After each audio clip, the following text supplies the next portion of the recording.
District council ইলেকশনের পরপর মুহূর্তেই আমরা ভিলেজ কমিটি নির্বাচন নিয়ে রাজ্য নির্বাচন কমিশন কাজ শুরু করেছে এবং গত 9ই মে 2026 আমরা পোলিং স্টেশন নোটিফিকেশন করার জন্য আমরা বিজ্ঞপ্তি জারি করেছিলাম। ড্রাফট এবং ফাইনাল পোলিং স্টেশনের লিস্ট আমাদের কাছে এসে পৌঁছেছে, যেটার মধ্যে 1550টি পোলিং স্টেশন বিভিন্ন ব্লক থেকে ফাইনালাইজ করে আমাদের কাছে এসছে।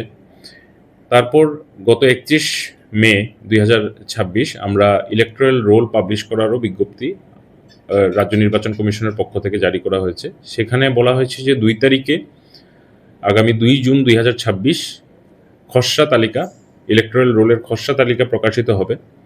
তারপর আগামী 9 জুন পর্যন্ত সেটার দাবি এবং আপত্তির সময়সীমা রাখা হয়েছে এবং আগামী 15ই জুন 2026 চূড়ান্ত প্রকাশনা হবে আমাদের যে ইলেকট্রাল রোল আছে আসন্ন ভিলেজ কমিটি নির্বাচনের জন্য। আমাদের আসন সংখ্যা 2600-র অধিক রয়েছে এবং 587টি ভিলেজ কমিটি রয়েছে এবং পোলিং স্টেশন রয়েছে 1550টি পোলিং স্টেশন।